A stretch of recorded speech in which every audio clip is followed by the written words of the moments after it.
Hi, my name's Ember Lynn. They didn't just leave my name off the memorial program, they erased me from my own mother's legacy, then forged my signature to claim everything I created. My older sister stood at the podium, beaming, calling herself Mom's only true heir, while I sat in silence, listening to my eulogy spoken in her voice beneath her name. What they didn't know is I never stopped paying attention, and what I uncovered? It didn't explode, it rippled. Have you ever watched your own family cheer for the person who stole your life? Before we get into it, what's the deepest betrayal your family's ever made you live with? Let me know below, because this story doesn't end how they expected. I parked 2 blocks from the Crystal View Memorial Hall, not because I had to, but because I needed time to breathe. The skies over Asheville, North Carolina were gray, heavy with late winter gloom. No cherry blossoms yet, no color, just quiet tension in the air.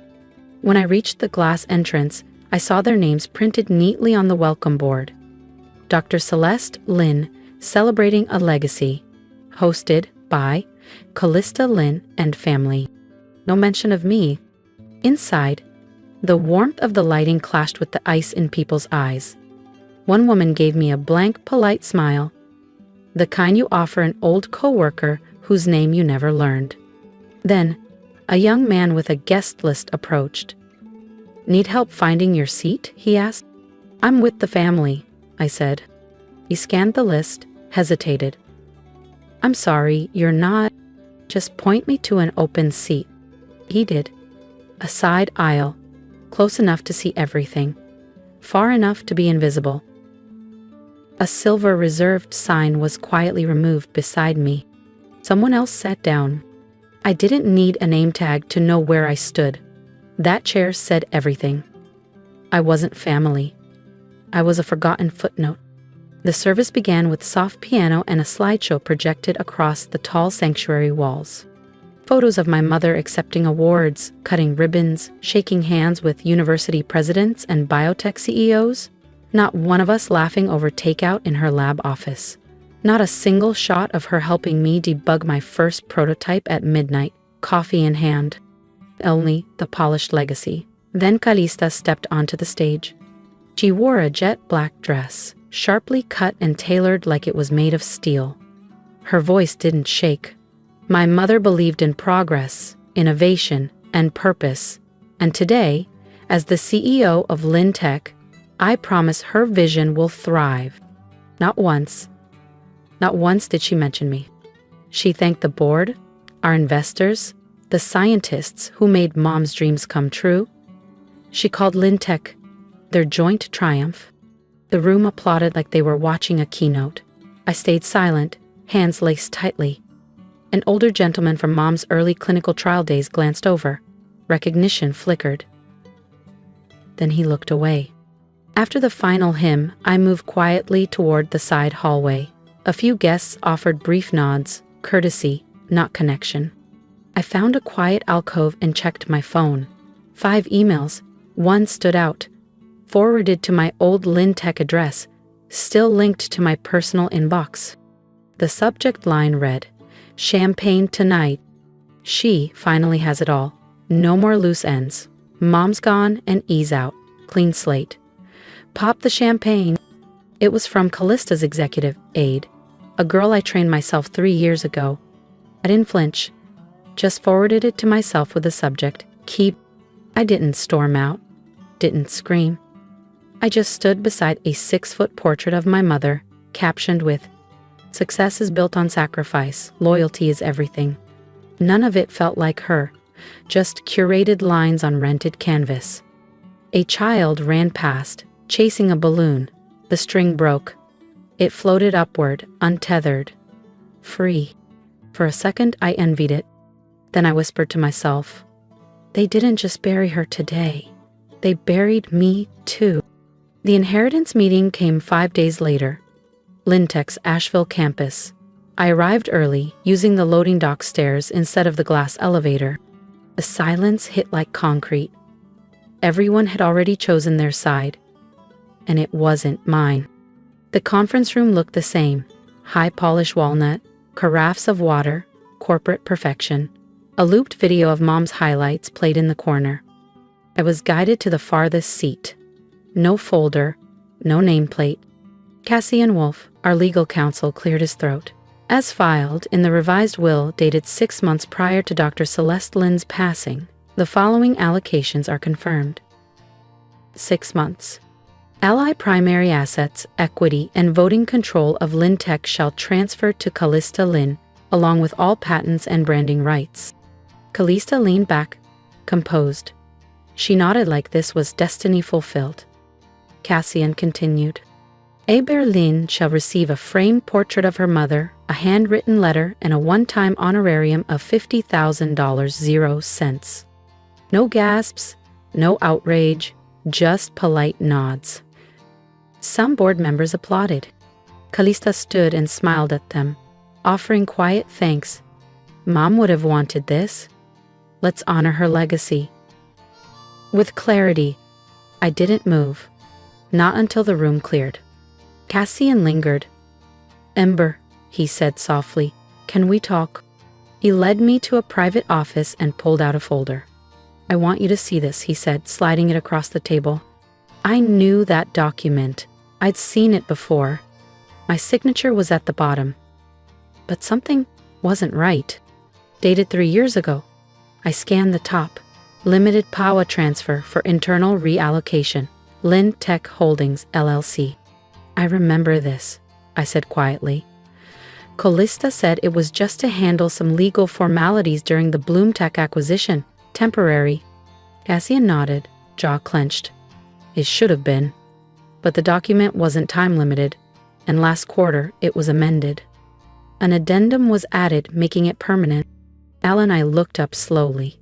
Who filed that? He hesitated.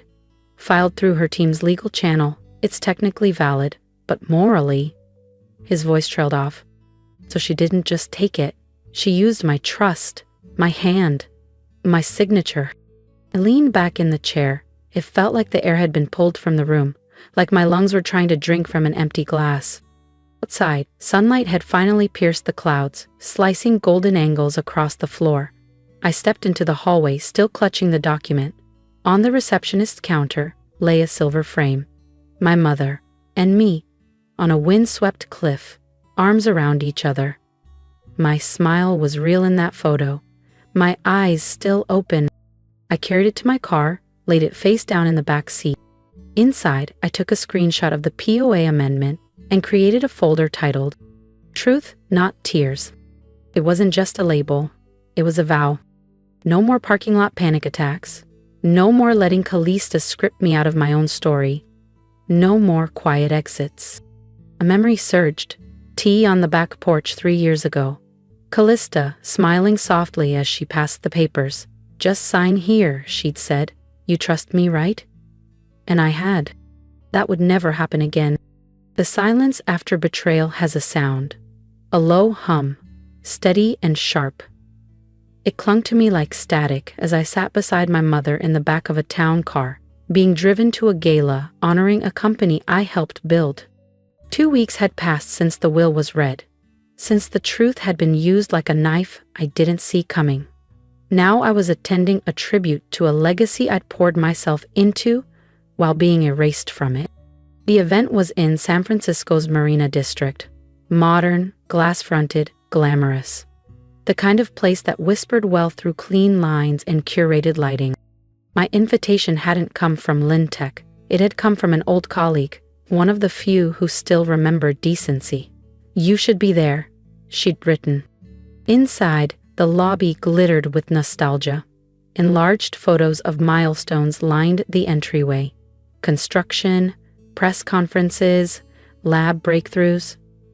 A towering glass sculpture spiraled upward in the center, legacy through innovation.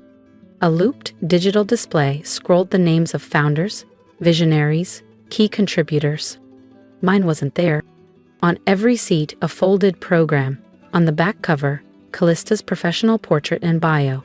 The tribute film would start at 7:10 sharp, followed by her keynote. I sat near the back, beside a junior assistant who kept glancing at her smartwatch. My mother sat quietly, her hands folded. She hadn't said much since the inheritance was announced, but her silence wasn't from confusion. It was practiced. 7:10. The lights dimmed.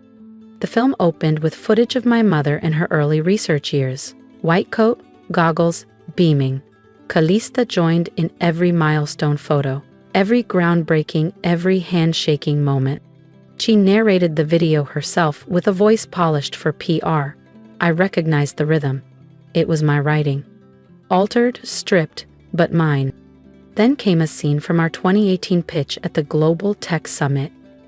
The video had been cropped. I had stood beside her that day, delivering half the speech. But here, Calista stood alone. My body, my voice, vanished. A woman beside me leaned in. "Weren't you in that pitch too?" "I wrote that speech," I said flatly. She blinked. "Huh." That was it. When the video ended, Calista took the stage, glowing under the spotlights. "I thank everyone who built this dream with me," she said, "especially those who stepped aside so others could lead." The line landed with a polite ripple of applause. I didn't look around, I knew what she meant. I hadn't stepped aside. I had been edited out. I rose, my mother followed. Outside, beneath a velvet sky and steel dust breeze, she lit a cigarette, something I hadn't seen her do in years. She took a drag, exhaled slowly, then said, "You know, maybe it's just how things are now," my mother said quietly. "You chose your path." I turned to her. The glow from the streetlight carved shadows across her face. "I didn't walk away," I said. "I was pushed, quietly, and they applauded while it happened." She didn't argue, just took another drag and stared ahead like the skyline held an answer neither of us could say out loud. We stood there for a moment longer, then I stepped off the curb and called a rideshare. As the car pulled up, I glanced back at the building. Through the glass, I saw Calista posing with a plaque, "Built on honor, powered by truth." A line I had once written, now engraved beneath her name. I felt nothing. Not anger, not pain, just distance. After the gala, I vanished for a few days. No emails, no posts, no responding to people who used to fight for a seat beside me, now pretending I was never there. But silence never lasts. That Tuesday, a courier dropped a thick cream envelope at my doorstep, embossed in gold. It read, "You're invited to the Lintic Legacy Roundtable, celebrating vision, honoring unity." Signed by Bexley Torres, Chief Marketing Officer. I'd never met her, but I already knew who she served. The meeting was Thursday at 11 a.m., back at Lintec's original Asheville campus, the same building where I had pulled all-nighters building our first neural framework. I used to own that space. Now, I wasn't sure I'd even be offered coffee. I arrived early. Bexley greeted me with a photo-op smile. "Ember, so glad you could join us." She gestured to a long glass table with glossy folders and lemon water pitchers. "Your energy is vital to this conversation." 6 people were already seated, strangers, all younger. Then Calista walked in. White blazer, pearl earrings. She dressed in purity like it was armor. She smiled like I'd done her a favor by showing up. "We were aligning our next quarter around family, legacy, and tech evolution," Bexley began, clicking through slides. The first read, "The Lin Legacy, Sisters in Vision." I stayed silent through the mock-ups, Calista and me on rooftops, coordinating outfits, a campaign built on fiction. A press release sat in front of me. Ember Lin, founding consultant. No equity, no decision power, just an honorary nameplate. "You want me to pose with a story that no longer belongs to me?" I asked. Bexley blinked. "We think your legacy deserves to be seen." Calista leaned forward. "This makes you visible. It honors the bridge you were." "The bridge people walk over," I said, closing the folder. A pause followed. Then Bexley, regaining composure. "Participation is voluntary, of course, but we do believe this is healing. For the public. For you. Healing, that's what they say when they want you silent and smiling." I stood before the group photo could be taken. I didn't go home, went to Cassian's office. The lights were dim. He looked up slowly, older than I remembered. I need the truth, I said.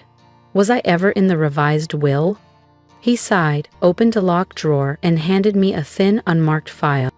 Inside, a draft will, my name clearly listed, equal beneficiary. But it wasn't filed, he said. Callista submitted another version 2 days before your mother was hospitalized. And she had the authority? She claimed power of attorney. The notary was private. I only saw the filed version afterward. It wasn't grief, it was strategy. They didn't just cut me out. They tried to erase me. But I still had this draft. And I still knew every folder she forgot to delete. Every early design, every framework. I still had them all. They forgot what I taught Callista when she was fresh out of college and terrified of investor questions. And they forgot that I don't break loud. I break wide. I opened my phone, hit record, and whispered, I used to think dignity meant walking away, but maybe it means standing long enough for them to lie while looking you in the eyes. Then I saved the file, named it, Not a Ghost. The cottage was silent. Even the wind outside seemed to hesitate, like it didn't want to interrupt whatever was unraveling inside me. I hadn't really slept, just drifted in and out of old meetings, arguments, moments of clarity I hadn't seen clearly at the time. So when my phone buzzed at 3:47 a.m., I was already half awake. No subject, no sender, just an attachment titled mom_final_draft_V3PS. Suspicion was my first instinct. A scam? A setup? But I opened it anyway. The file loaded slowly, casting a faint blue light over my blanket. It wasn't a prank. It had been scanned hastily, tilted, imperfect. My mother's handwriting filled the margins in blue ink. One line near the bottom was circled. Ember will carry this forward the right way. I stopped breathing for a moment. The document clearly divided Lintech's shares between me and Callista. It referenced the charitable trust I'd encouraged her to create, dated exactly 30 days before her hospitalization. She'd changed her will? She hadn't forgotten me. Someone else had made sure her wishes never saw daylight. I didn't cry. I just sat with the glow of the screen pulsing on my skin like it was alive. By 6:00 a.m., I was out of bed, digging through old storage bins in the hallway closet. Some still smelled faintly of stale printer paper and hotel coffee, remnants of pitch nights and beta builds. In a folder labeled Founding Docs Internal Use, I found another will draft, older but similar. Her signature. My name. A mirrored clause. Not court-proof, but a thread. And I was ready to pull it. By 7:30, I was at the kitchen table in an oversized sweater, mismatched socks, staring at the note I'd written before bed. This isn't revenge, this is realignment. I picked up my phone and dialed a number I hadn't touched in years. Marcellus James, Lintech's former logistics director, before Callista reshuffled the leadership. Quiet, brilliant, unshakable.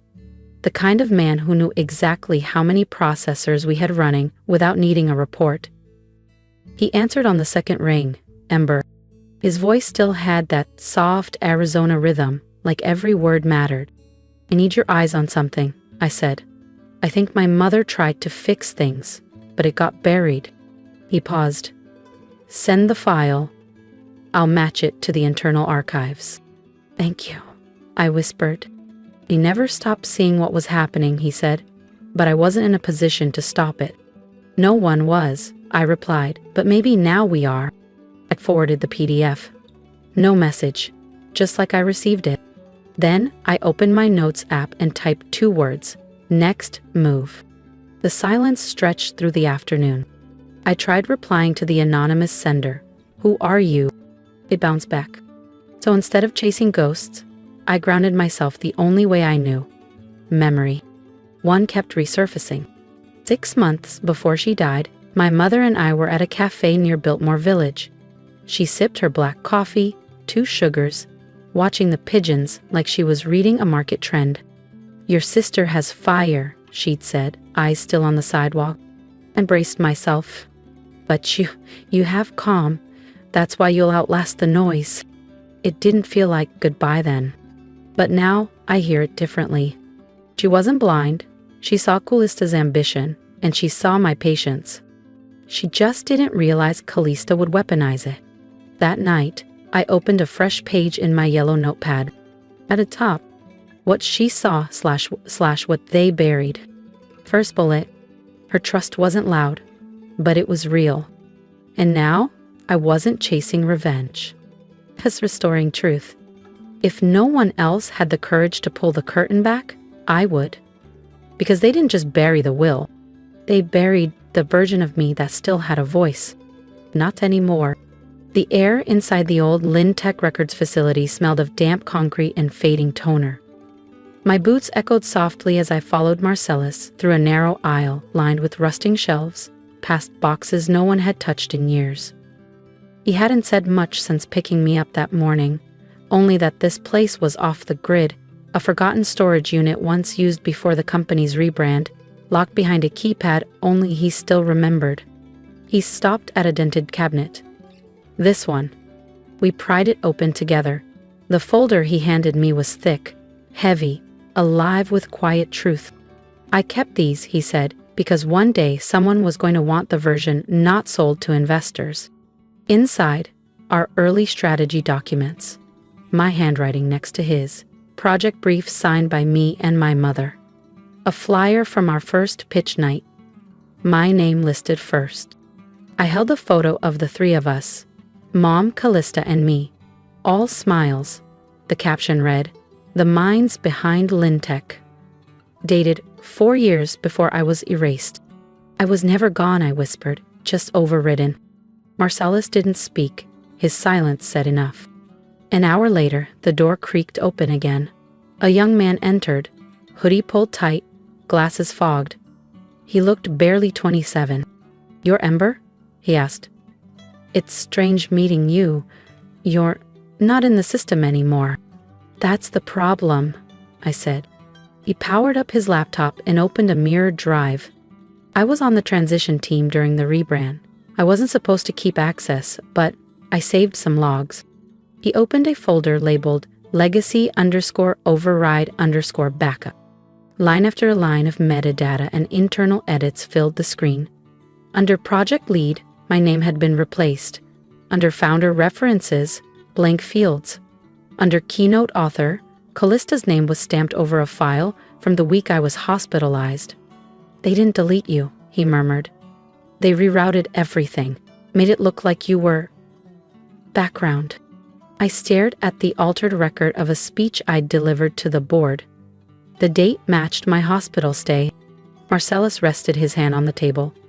"This isn't just pain anymore. This is structure. It's intent. And intent is everything," I said, "especially in court." Lyndon cleared his throat. "There's more." Email threads between the comms team and the branding agency. They used this phrase, "Remove all non-strategic founders from public narrative." I was the only one that applied to. "Send it to me," I said. "All of it."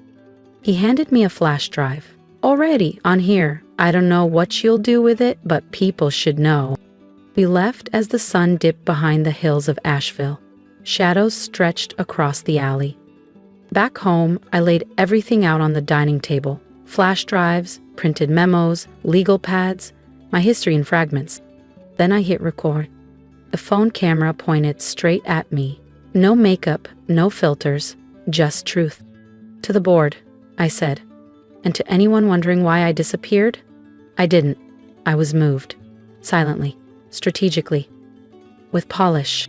I flipped through the evidence, dates, notes, video clips, side-by-sides. No yelling, no threats. I let the paper speak louder than I ever could. Then I emailed Cash and Wolf. Subject, preliminary briefing attached. Body, let's not move in anger, let's move in clarity. In my notepad, I wrote, "They took my name off the wall. Now I'll carve it into the foundation. By the time I stepped into the San Mateo boardroom, every conversation died mid-sentence. Heads turned. I didn't need to raise my voice. My presence did all the cutting. I hadn't stepped into that room in over 4 years. The receptionist barely looked up until she scanned her tablet and paused. Her fingers froze mid-scroll. My name wasn't listed. Not on the agenda. Not on the welcome slide looping in the background, not even in the guest registry where I'd once been the keynote speaker. I expected that, and carried nothing but my phone and a single sealed envelope in my left hand. No laptop, no personal assistant, no polished binder. Not just me and the truth they'd spent years pretending didn't exist. There was one empty chair near the side of the glass conference table. Not next to Calista, not near the front, but it was there. I glanced at it, then remained standing. That chair would stay empty, not because I didn't belong, but because I refused to sit where they'd decided I should. Calista, stationed at the head of the table in a crisp ivory blazer, cleared her throat. "Thank you all for joining today's quarterly brand review," she began.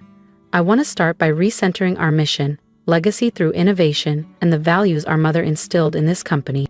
Not our mother, not her legacy alone." Her voice smoothed over the past like lacquer.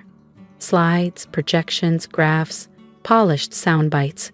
Then, just as she launched into the second bullet, I stepped forward. Didn't interrupt, didn't speak. I simply slid the sealed envelope across the glossy table toward Lintech's general counsel. The wax seal cracked against the surface as it stopped in front of him. "I believe this belongs here," I said, "since we're discussing legacy." Calista faltered. Inside that envelope, the original, will signed and dated, my name beside hers. My mother's handwritten note, "Ember will carry this forward the right way."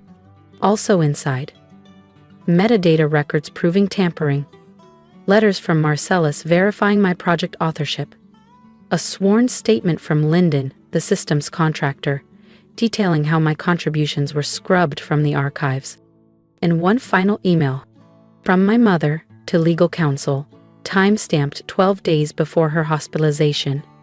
I've asked Calista to pause edits until I return from my appointment. Ember and I have one more conversation to finish. I owe her that. The moment the wax seal cracked, Calista stiffened like someone had dropped a lit match in her lap. "I'm not here to reclaim what's been stolen," I said quietly. "I'm here to correct what's been rewritten." Behind her, the screen lit up. The IT technician, once ordered to erase me, had queued a file I had scheduled. No speech, no pitch, just proof. Footage of the company's first pitch night, my voice narrating, slides I built, investor meetings, my mother shaking my hand after we closed our first round of funding. In the photo, the three of us, me, Calista, and Mom, smiling. The voiceover said, "You erased a daughter, but you can't erase a foundation." Silence fell like fog. No coughing, no paper rustling. One board member leaned forward and asked, "Is this true?" Calista didn't answer. Her jaw locked tight, eyes fixed on me. But her white-knuckled grip on the table edge spoke for her. "I won't speak again today," I said, "but I expect you to review everything I've submitted. Quietly, thoroughly, honestly. No drama, no escalation." I turned and left the room, leaving behind a stillness thick as velvet. Outside, wind struck my face like a question, but I wasn't cold. The hearing was held in one of Lintech's arbitration rooms, glass-walled, soundproof, designed for conflict to feel sanitized. Leather chairs in a perfect circle. Fake neutrality. I arrived early. Board members in navy and gray shuffled papers. Calista sat already, head tilted, speaking quietly to her attorney. She didn't look at me. She didn't need to. This wasn't surprise. It was choreography. I took my seat in silence, hands folded in my lap, then waited ready for what curtain rose next.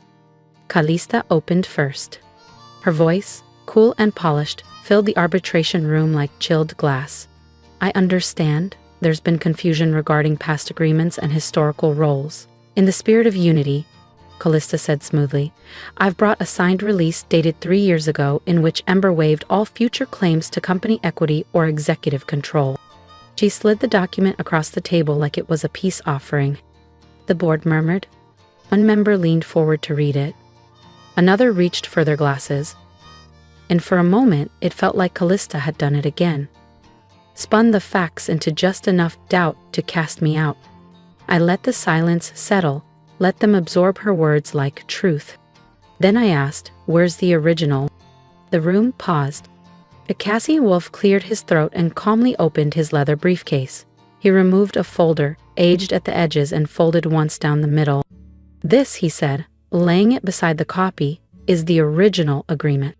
He glanced at the room, then at Callista. It contains a reversal clause inserted by Ember and her mother during initial drafting. If tampering of any foundational company asset is proven at any time, he paused, the agreement becomes void, immediate, irrevocable. The room shifted. Chairs creaked as postures stiffened. Callista's attorney whispered, but Cassian didn't stop. The clause is now active. Callista's eyes flickered, a fracture in her composure. Not panic, recognition. You never activated the clause, she said evenly, because there was no tampering. Never again do I ever hit I use Ray, graduation logs, I looked, and LinkedIn. Until you deleted my authorship logs, redirected IP citations, and removed my name from every historical milestone. Cassian didn't look at her when he said it. He looked at the board. The breach has been documented. Callista's silence spoke louder than any defense. She didn't argue. She understood. The hearing ended without drama. No shouting, no defense theatrics, just stillness. By the time I reached the press lounge 2 floors down, the company's official statement had already been released. Callista Lynn has stepped down from her role as CEO to pursue independent ventures. The line was sterile, polished, no mention of internal investigations, just a clean erasure, the kind they once tried to use on me. But the public wasn't fooled. Within an hour, the tribute gala clip resurfaced, juxtaposed with documents I'd released, screenshots, emails, video evidence, my voice narrating what had been erased. Former employees began sharing archive decks and meeting notes. My inbox flooded. I always wondered why they cut your name from the launch deck. I used to hear them rehearse your speeches. Without you. By noon, the hashtags were trending. Lynn Truth. Co-founder erased. Legacy restored. It didn't just shift, it ignited. But sitting alone that night, I didn't feel victorious. I felt still. I never wanted this. I just didn't want to be erased. The morning of the new tribute event, I stood by my window, watching seagulls drift above Asheville's skyline. The wind tugged at the edges of the world.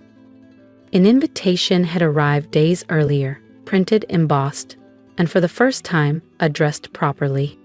Ember Lynn, co-founder. I didn't RSVP, I simply showed up.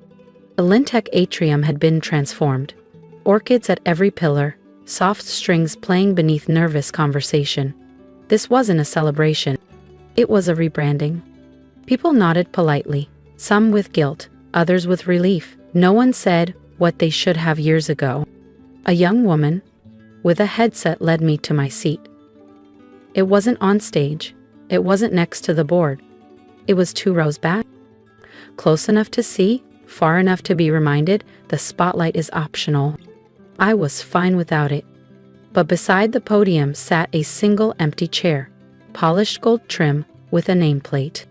Ember Lynn. I let a small smile lift one corner of my mouth. They thought it was forgiveness. It wasn't. It was clarity. The ceremony began. Shorter speeches, cautious words. The new CEO, a younger board member, spoke of renewal, accountability, and remembering who built the foundation. Then, a young intern took the stage, nervous, holding a folded paper. She couldn't have been older than 22. Her voice trembled. Before I joined Lintech, I studied the early pitch decks, the ones with handwritten margins, the one signed, not scanned, and I kept seeing the same name, E. Lynn. I didn't know her then. I do now. I'm here because a woman named Ember Lynn drafted a blueprint that people like me now get to build on. I felt my mother's hand brush mine. She leaned in and whispered, "You were never invisible. They just chose not to look." And I exhaled. After the applause, I didn't stand for a photo. I didn't wave or linger. I simply rose, met the eyes that finally saw me, and nodded once. That evening, I hosted a quiet dinner. Just a few people. Lyndon Marcellus, my first product mentor. We didn't talk about courtrooms or press releases. Just stories, laughter, fragments no one else had held on to. At one point, Marcellus handed me a small, weathered notebook. "Your mother kept this," he said. Called it her drawer journal. Said it was for things that mattered but didn't need to be filed. On the first page, in her slanted, all-caps handwriting, "You were always the root. You never needed to bloom for them to feel your presence." That night, alone again, I stood by the glass doors, looking toward the darkening water. The wind had stilled. Some chairs aren't meant to be filled, some are meant to remind. Some stories end not with applause, but with truth reclaimed. If you've ever been pushed aside, rewritten, or told you were too quiet to count, then you understand why I chose truth over revenge. I didn't ask for applause, I asked to exist. So if this story moved you, let me know in the comments. Tell me your story. Remind someone they matter, and if you're still in the shadows, remember this. Dignity isn't silence. It's knowing when to speak and when to stand. Hit subscribe, not just to support me, but to amplify every voice they tried to erase. Your seat at this table, it's already waiting.